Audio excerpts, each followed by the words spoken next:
Tribuna da Sucesso, com Yuri Ascar. E você acompanha a partir de agora mais um episódio do Tribuna da Sucesso, podcast da Sucesso FM, que fica sempre à disposição também no portal agorabrasil.com. Você pode acompanhar o tempo inteiro ou nas principais plataformas de podcast do Brasil e do mundo. E a gente está sempre aqui discutindo a política e as soluções que a política pode trazer para o cidadão comum. Nosso convidado de hoje é o senador Isalci Lucas, do PL do Distrito Federal. Muito obrigado pela presença aqui com a gente, senador. Conte pra gente a sua visão, com a sua história, né, de como a política pode transformar o dia a dia do cidadão.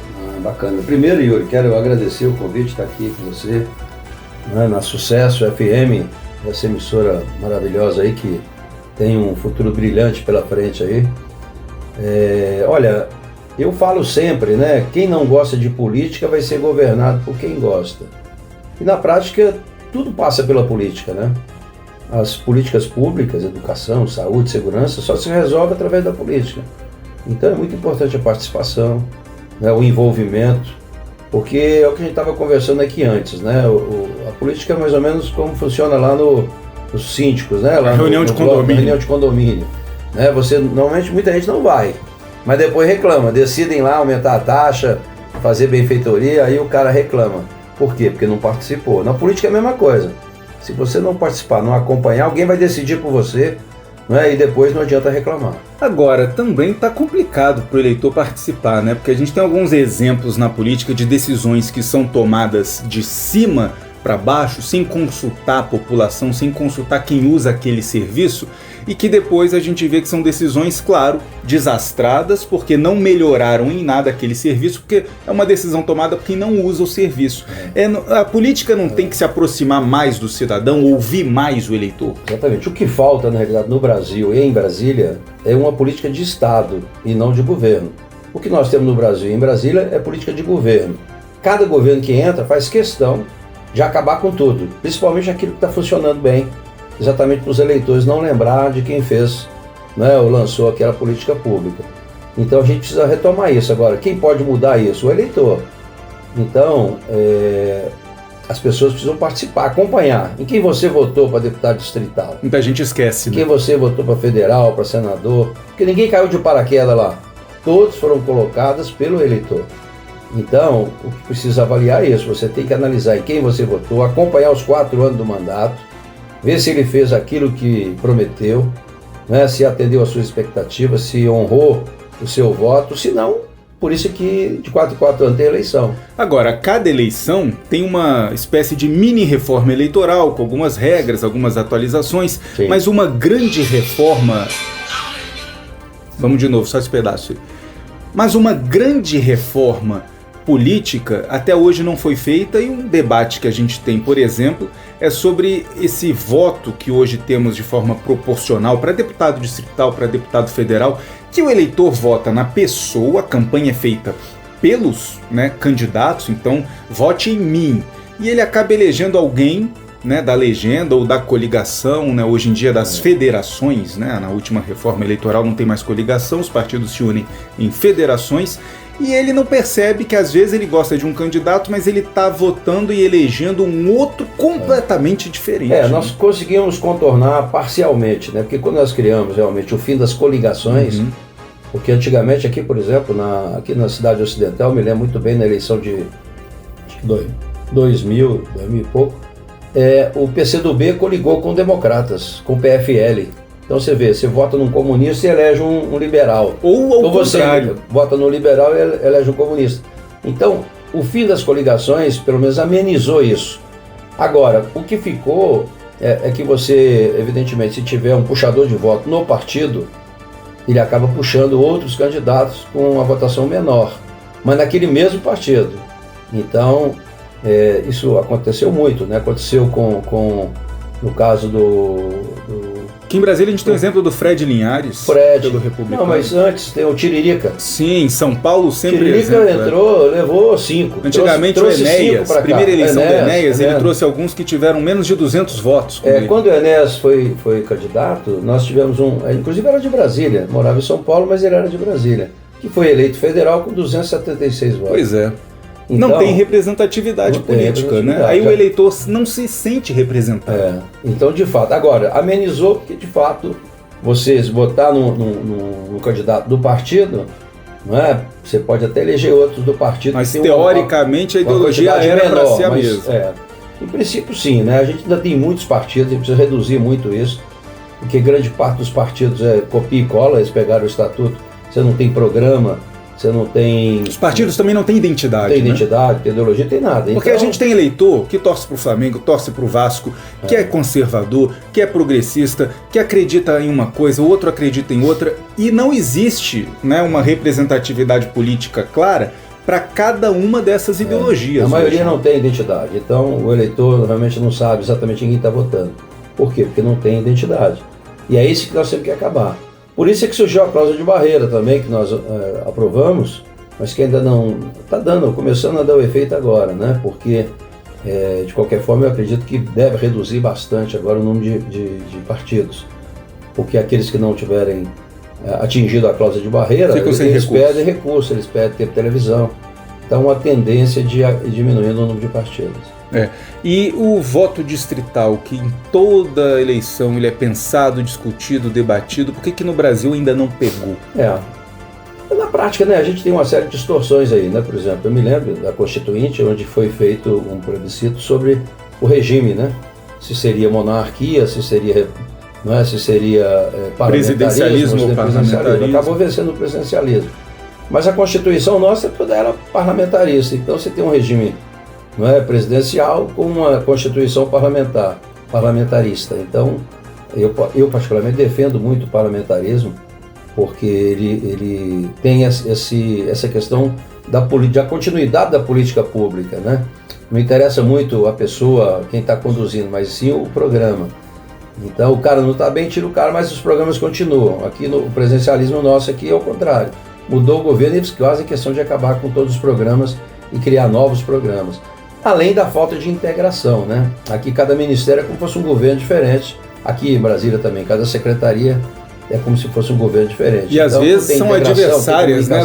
Um ministério briga com o outro, uma secretaria briga com o outro, porque está todo mundo querendo aparecer para o chefe. Muitas vezes fazendo a mesma coisa. Exato. Né? Então isso é muito ruim.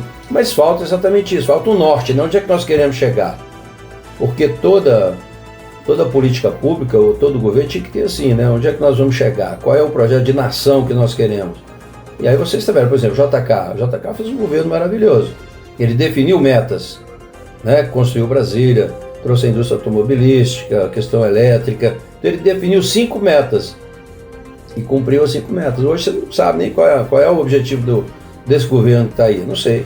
E a gente só vai ter uma eficiência nessa prestação de serviço público se pensar daqui a 50 anos onde queremos chegar. Mas deixa eu dizer para você, eu lancei em 2011, para você ter ideia, porque eu fui deputado distrital, federal, senador. Em 2011, eu lancei inclusive no Memorial JK, um movimento chamado Movimento Brasília 100 anos, que era exatamente para projetar, fazer um planejamento para os próximos 50 anos.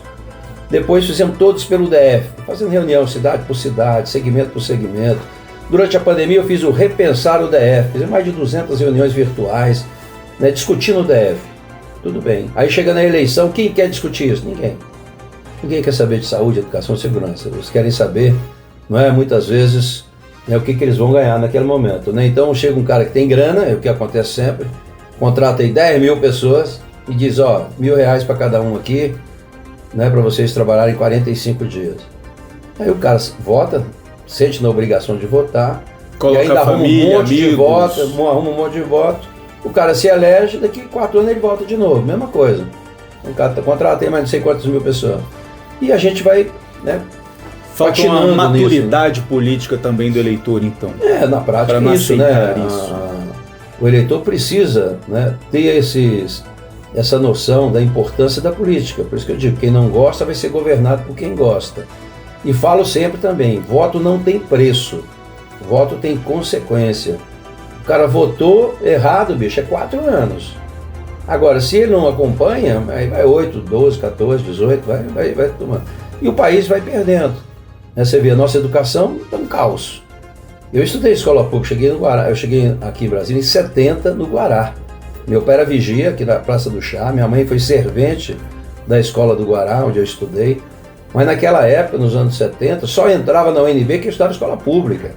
Eu não fiz o UNB porque também só tinha de manhã, eu tinha que ralar o dia todo, não tinha como estudar na UNB. Mas, se tivesse condições, eu passaria no vestibular sem nenhum problema. Mas naquela época você saía da escola com uma profissão, né, técnica de administração, técnica de edificações, técnica de contabilidade, técnica de tudo. Você ia para o mercado de trabalho, depois você fazia faculdade. Hoje não, a meninada sai do ensino médio sem conhecimento profissional, sem capacitação, com 20% entrando na faculdade, 80% é a geração neném, que não estuda, não trabalha. 70% deles saem do ensino médio sem saber matemática, né? 60% sem saber português, e aí fica essa geração, né? Que temos problema, e o problema mais sério não está nem aqui, está mais no município, né? Porque quem responde pela Constituição, quem responde pela educação infantil é o município, e é o município que tem pouco recurso. Então você vê que os municípios não oferecem creche, a primeira infância não tem alfabetização adequada. E aí você tem outro problema, que aí se a creche não está disponível, a mãe também não pode trabalhar, né? Uma força de trabalho, uma renda familiar que desaparece. E por outro lado, né, quando você não tem uma boa alfabetização, ele carrega essa deficiência o resto da vida. Aí chega no ensino fundamental com deficiência, no ensino médio o reflexo vem também, e depois no ensino superior. Nós temos hoje pessoas se formando, mas que só tem um diploma, não tem a capacidade. Diploma, não tem noção nenhuma, né? E como mudar isso, já que o senhor pensou Brasília, estudou o projeto, né, para a cidade, nos próximos 100 anos, o que esse projeto traz para consertar os rumos da educação, por exemplo, e depois da saúde também? Olha, Brasília era para ser um modelo para o Brasil, né? Por quê? Porque nós temos um orçamento, um bom orçamento, o quadradinho é pequeno, né? Nós temos uma população que tem o melhor IDH, né? O maior nível de formação, vamos dizer assim. Nós temos o maior número de pesquisadores por habitantes aqui no DF. Então, a gente tem todas as condições de ser um modelo, né? Nós temos aqui o governo federal, né? E pode ver que 90% dos trabalhadores dos ministérios são de Brasília, né? O que mais tem em Brasília é prefeito e vereador buscando recurso, e a gente mesmo aqui não usa não aproveita isso. Então o que falta é um planejamento, estabelecer as metas, onde é que nós queremos chegar na educação. Para chegar lá, quais as ações que eu tenho que fazer. Quanto vai custar? Quanto é que custa cada ação dessa? Quanto tempo eu levo para fazer isso? São metas. Na área social, mesma coisa. Tem que estabelecer metas, ações, valor, prazo, em todas as áreas. Segurança pública, né? Então, tem muita coisa para fazer. Agora, infelizmente, as pessoas caem de paraquedas, muitas vezes não conhecem Brasília, muitas vezes não tem. Eu não fui para o Congresso por carreira. Eu fui para o Congresso porque eu fui secretário por 2 vezes. E quando eu fui secretário, eu nem sabia, porque eu vim da iniciativa privada. Eu sou contador, sou auditor, de empresa de contabilidade, né, de educação, tecnologia. Quando eu fui para o governo, eu não tinha muita noção de política. Eu inclusive, estava no Tribunal do Trabalho, na segunda instância, aqui no TRT. Né? Mas o que acontece? Eu cheguei querendo fazer tudo, mas eu percebi que na iniciativa privada você faz o que você quiser. Você só não pode fazer o que é proibido. Na área pública, você só pode fazer o que é permitido. Então, a diferença da água para o vinho. Então, eu fui para o Congresso para mudar as leis, todos aqueles gargalos que eu encontrei na secretaria, eu fui para o Congresso para mudar. E aquilo que eu percebi também no DF. Por exemplo, um dos projetos que a gente estava trabalhando no Movimento Brasília 100 anos, também todos pelo DF, é mudar a matriz econômica do DF. Né? Porque poucas pessoas conhecem Brasília. Por exemplo, Braslândia, eu vou pegar um exemplo de Braslândia, mas tem Planaltina, tem vários, mas eu vou pegar Braslândia. Braslândia, por exemplo, tem a 2ª maior catedral do Brasil, você sabia? Não. Pois é. Por que nós não temos um turismo religioso como tem em Trindade, como tem em Aparecida, se nós temos aqui a 2ª maior catedral? Braslândia deve ter em torno de 56 grandes cachoeiras. Você sabia? A maioria não está aberta ao público. Mas não, tem, está aberto. Estão abertas? Sim, o agora, público é que não conhece. O público que não conhece. Então Brasília era para ser melhor do que Pirinópolis, assim, disparado em termos de turismo. Né? Agora, qual é o problema de Brasília aqui, de Braslândia? Ninguém tem escritura. A As pessoa áreas- não pode investir, fazer uma pousada, Não, um acho que como é que hotel. vai fazer se o terreno não tem escritura? Então, eu fui para o Congresso, a primeira oportunidade que eu tive, ainda no governo Temer, lançou uma medida provisória para regularizar a Amazônia, e aí eu peguei tudo que era necessário colocar na lei para regularizar o DF, eu coloquei, todas. Então é o seguinte, sem a lei você não regulariza nada, mas também tendo a lei, depende de vontade política de fazer. Então eu imaginei, nós aprovamos em 2017, então a lei autorizava você regularizar para quem ocupava, e estava consolidada essa ocupação até 2016, o governo poderia regularizar, né? E aí eu imaginei, vai regularizar, a partir daqui vai controlar. Aí, não, há 15 dias atrás, regulamentaram essa lei, de 8 anos atrás, quer dizer, um negócio assim fora do normal. Então, a lei está aí para ser regularizada. Agora a que ela primeira vai ser coisa aplicada. a primeira coisa que tinha que fazer no governo é isso. Por quê? Eu me lembro, eu fui secretário do Roriz. O Roriz criou 9 cidades. Eu me lembro quando ele criou Samambaia, ele foi muito criticado. Porque só tinha barraco de madeira, de lona, chafariz, aquela coisa toda. Hoje você vai em Samambaia, não é uma cidade que talvez tenha o metro quadrado mais caro. Por quê? Porque tem ruas largas, tem espaço público para você fazer o que você quiser, botar escola, hospital, botar metrô, o que você quiser fazer, Foi tem planejado, espaço, né? planejado. Depois do Roriz, ninguém fez mais isso. Aí veio Vicente Pires, totalmente, né, virou tudo condomínio. Foi uma invasão, não é ali? Vicente Pires. Já tinha estrutural, agora veio Santa Luzia. Depois vem Pôr do Sol, Sol Nascente, Mestre Damas. Aí vem Morro da Cruz, Aguilhada, lá no Sem DF urbanismo todo. nenhum, porque, né? Sem. uma E aí eles invasão não deixam no caminho. espaço, para você sequer fazer uma calçada, não é? Então, o que é isso? Falta de planejamento, falta de ter uma política pública de habitação, porque as pessoas têm que morar em algum lugar, né? E o Roriz tinha essa consciência, né? Aliás, antes dele, eu só vim para Brasília porque meu pai foi sorteado naquele programa da X, que era o Sistema Habitacional de Interesse Social. Então, quando a gente veio para o Guará, a casa estava pronta, com infraestrutura. É coisa que o governo tinha que fazer. Não pode deixar acontecer o que está acontecendo hoje. Há muitos anos está desse jeito. Hoje está invasão para todo lado. O governo não controla. Muitas vezes deixa as pessoas construírem, Pra morarem depois 10 anos, regularizar. querem derrubar. Aí sai derrubando tudo isso aí. Tá? Uma incompetência total. Mas, então é o seguinte, na área de ciência e tecnologia, tudo que era necessário mudar na lei, eu mudei. Porque eu fui vice-presidente também do Conselho de Secretário de Ciência e Tecnologia. Então a gente foi pegando todos os gargalos em todos os estados, todas as fundações de apoio à pesquisa nas universidades, e tudo aquilo que era para mudar, nós mudamos na lei. E a lei já está regulamentada? Toda? Não. A gente mudou toda a legislação. Eu botei inovação na Constituição, regulamentamos toda a lei toda, mudamos o marco regulatório. Faltava recurso. Eu aprovei há 2 anos atrás, 3 anos atrás, o Fundo Nacional de Desenvolvimento Científico e Tecnológico, proibindo o governo de contingenciar os recursos. Hoje tem mais de 18 bilhões para a área de ciência e tecnologia. Então a gente mudou tudo. Educação profissional, eu fui o relator do novo ensino médio, não é?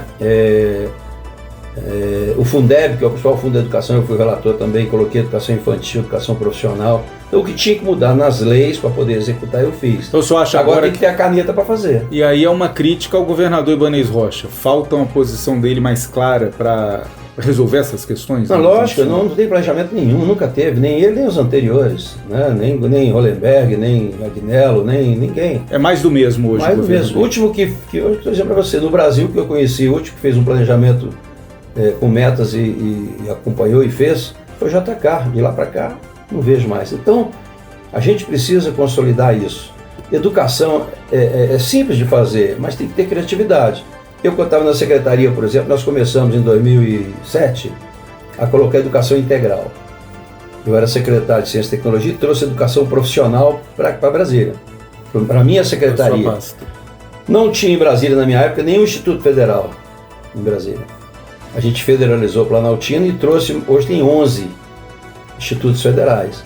E vão construir mais 2 agora, Sol Nascente e Sobradinho 2. Escolas técnicas federais. Nós tínhamos 3 escolas técnicas estaduais aqui, que era Planaltina, Ceilândia e Areal. Escola Técnica de Brasília, Ceilândia e Planaltina. Eu assinei um convênio com o Ministério, construí mais 9 escolas técnicas do DF. Fui na Terra Cap, consegui os terrenos e fiz o convênio com o Ministério. Aí já inauguraram Guará, Braslândia, Santa Maria, agora inauguraram este ano lá no Paranoá, ainda falta algumas. Mas eu digo assim, né, a gente avançou bem. O Arruda começou a lançar a educação integral.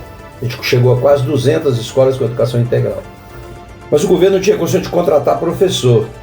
Aí me pediram ajuda. O que eu fiz? Criei o Bolsa Universitária.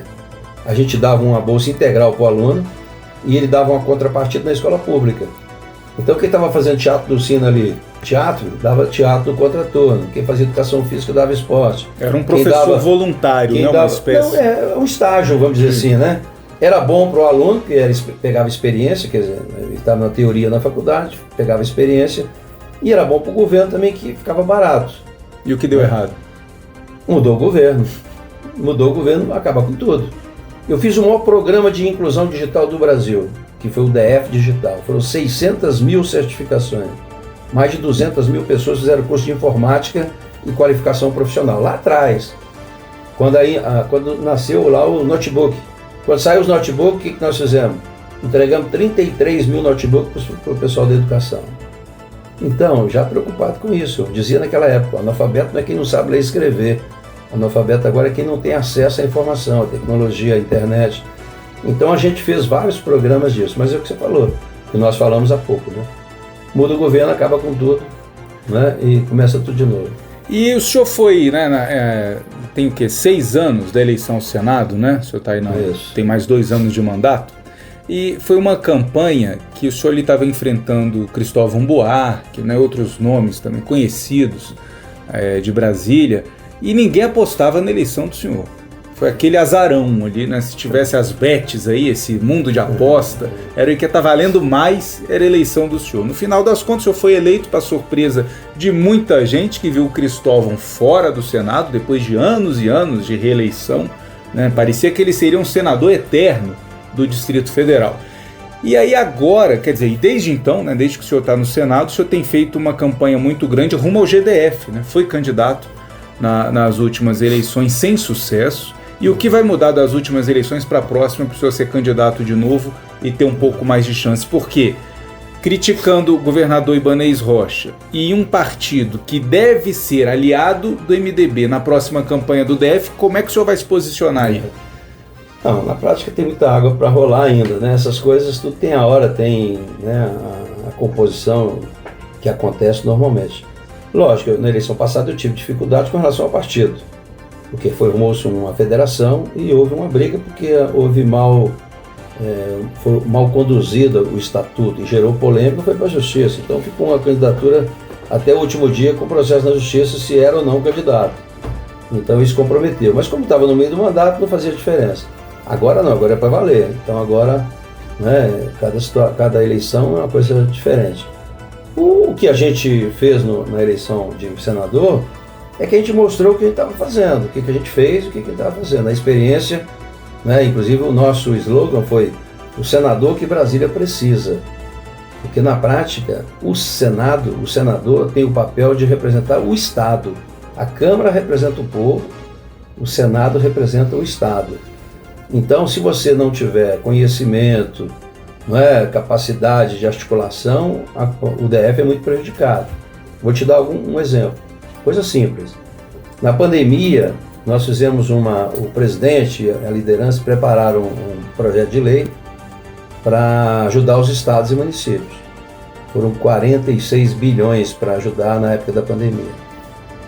E aí apresentaram o projeto. Quando eu vi o projeto, você tinha lá Minas Gerais, o estado, quanto é que ia receber, e cada município, 580 e tantos municípios.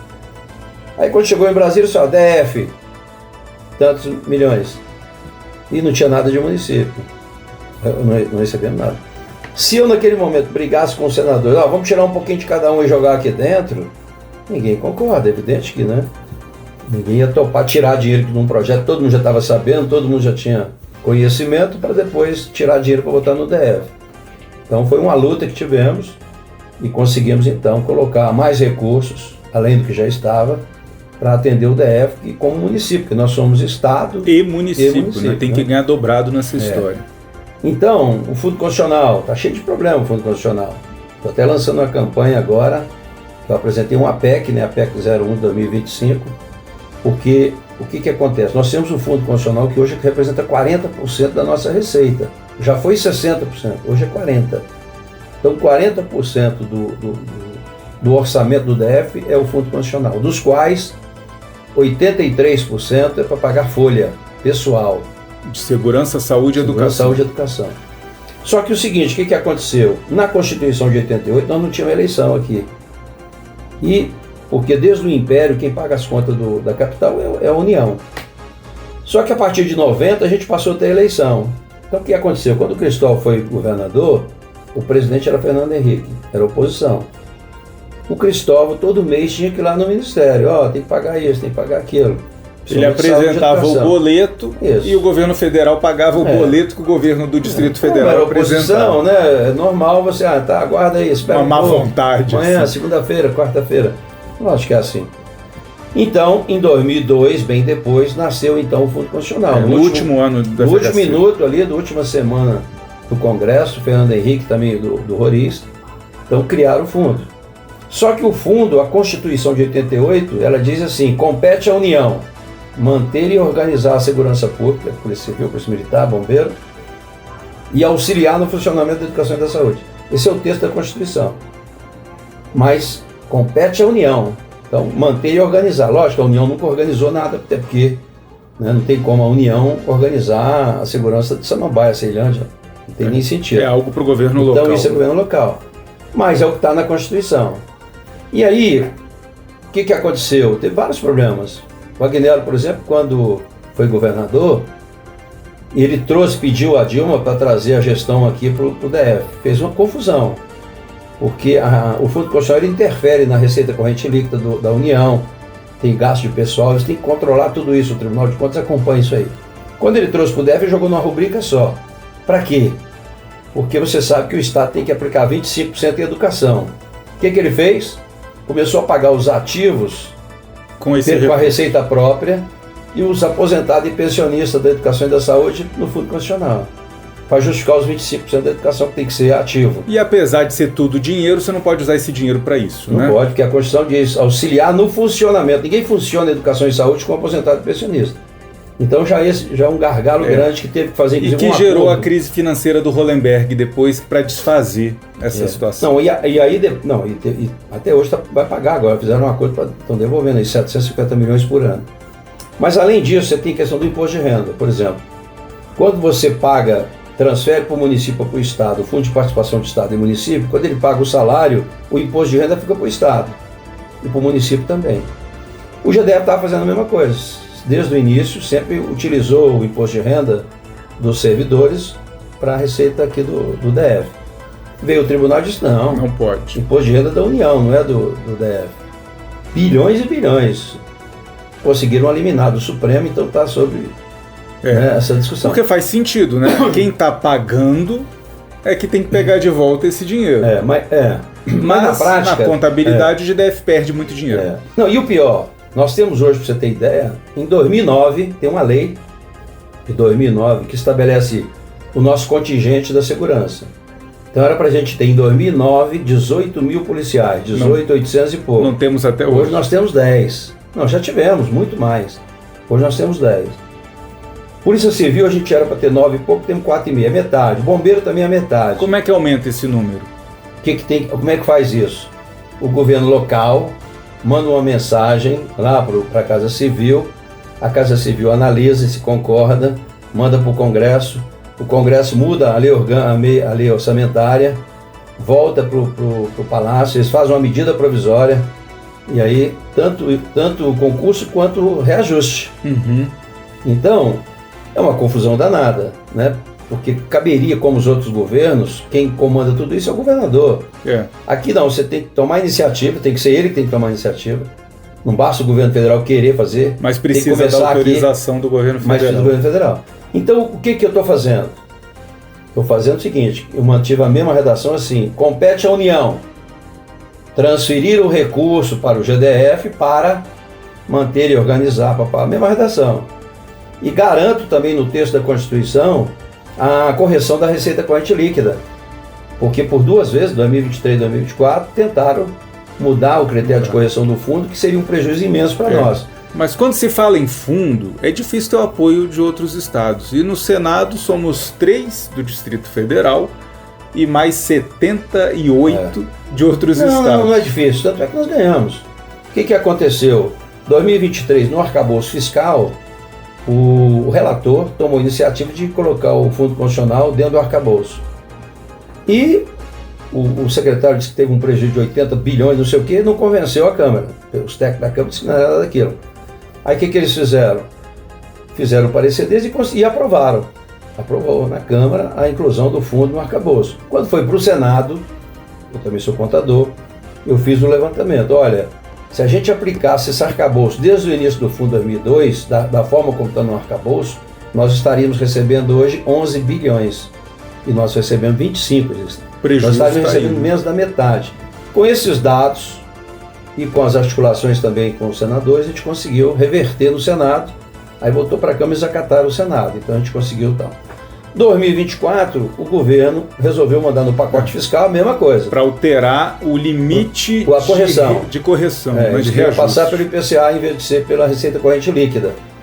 E aí, não precisou nem vir para o Senado, lá na Câmara mesmo. Mas se a receita cai, o fundo diminui. É um jogo aí, né, que mas tem que apostar que a arrecadação do governo vai ser sempre maior que a inflação. Tem crescido sempre, né? Historicamente. Sempre. Tá. Então, tem que apostar no desenvolvimento do país e apostar que os governos, né, vão melhorar. Mas, de qualquer forma, então eu fiz a PEC nesse sentido. Que aí, com essa PEC 01, que nós vamos fazer uma campanha grande para o pessoal entender isso, você mata essa questão do imposto de renda, mata a questão da Previdência. Quem vai fazer a gestão do fundo é o GDF. Então, quando ele achar necessário convocar concurso ou reajustar, ele tem que fazer independente do Congresso. Por que isso? Porque a receita corrente líquida, né, que é a grande preocupação, está no texto constitucional, porque hoje é lei ordinária. Lei ordinária, por exemplo, lá no plenário, se tiver 41 senadores presentes e votarem uma matéria, se 21 votar contra, acabou. Agora, emenda constitucional é voto qualificado. Então é o seguinte, para você mudar qualquer coisa tem que ter 49 votos favoráveis. Então é muito mais difícil de você fazer uma mudança, né, do Fundo Constitucional. E o governador já agradeceu essa PEC? Não, ainda não. Eu até pedi uma audiência agora com ele para ver, né? O que ele está fazendo hoje? Está anunciando hoje um aumento para a segurança pública. Sim. Teve que ver, eu não vi ainda o anúncio, porque nós temos vários problemas aqui em Brasília e que a gente tem que amenizar. A gente tem que tratar a segurança pública de uma forma uniforme. Não dá para você dividir a segurança. A gente já viu, toda vez que tenta agradar o policial civil, vem um problema na polícia militar e nos bombeiros e vice-versa. Então é o seguinte, vou dizer para você, no caso do policial civil, eles sempre tiveram a paridade com a Polícia Federal, sempre. Né? Porque quando nasceu Brasília, o policial podia escolher se queria Polícia Federal ou Polícia Civil. Então, eles sempre tiveram o mesmo tratamento, a mesma remuneração. O que aconteceu, já foi no governo Agnello, o governo Agnello, ele queria dar um aumento, a Dilma pediu para não dar. Depois ela deu e ele não deu. E aí deu até um tal de auxílio moradia, que está dando problema até hoje na Polícia Militar. Mas o Hollenberg, para repor essa diferença com a Polícia Federal, tinha que dar 37,5. O Hollenberg mandou uma mensagem para dar o aumento em 3 parcelas. Nós aprovamos na CMO, no Congresso. Só que depois os sindicatos policiais criaram dificuldades, não queriam de uma vez só. Aí o Agnello não deu nada. E o Hollenberg não deu nada. O Hollenberg não deu nada. Fizeram Pinóquio, aquela confusão toda do sindicato, aquela briga toda. Conclusão, a polícia ficou prejudicada e ficou com essa defasagem até hoje.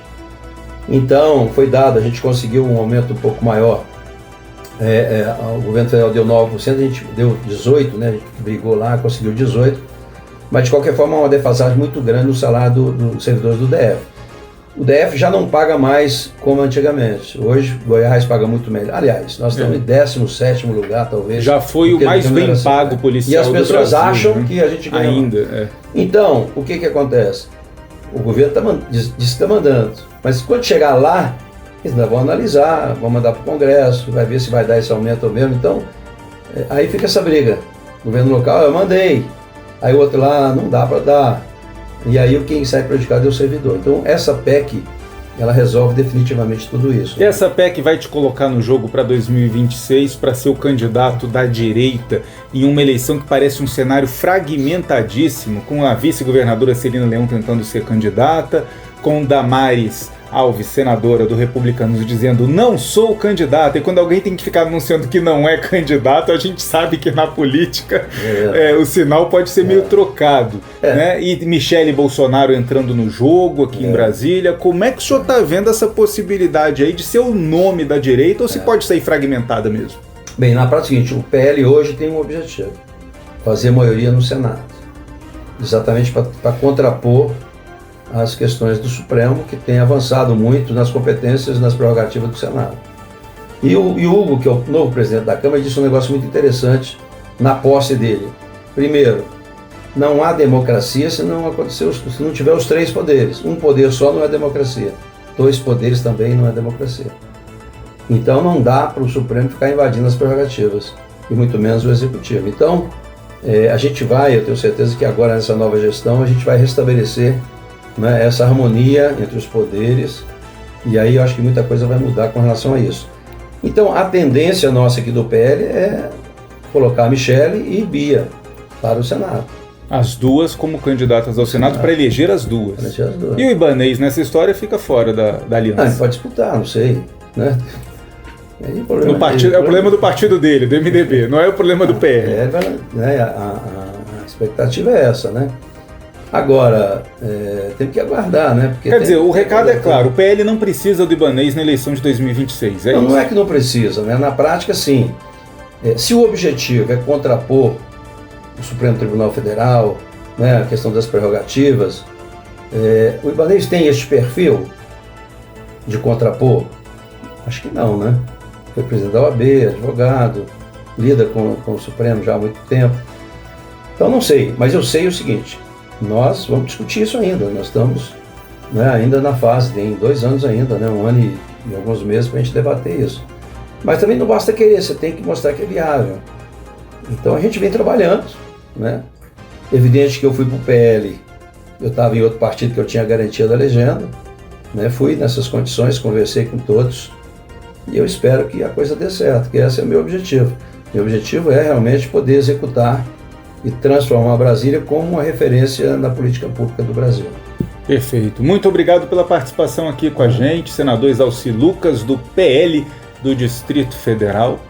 Bacana, eu que agradeço, né, a oportunidade. Passa muito rápido, né? Passa. Tem mais de meia hora que a gente está falando aqui. A gente está falando aqui 1 ou 2 horas, né? Mas tudo bem. Se não contar o tempo, são 2 horas de conversa. Assim para voltar depois. Isso, e a gente continua esse bate-papo aqui em uma próxima oportunidade, tanto nos nossos podcasts da Sucesso FM, quanto durante a programação da rádio, no espaço que a gente tem dedicado à política do DF e de todo o Brasil. Obrigado uma vez mais, até a próxima. Eu que agradeço, um abração. E este foi mais um episódio do podcast Tribuna da Sucesso. Obrigado pela companhia, até o próximo. Tchau, tchau.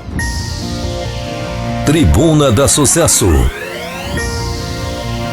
com Yuri Ascar.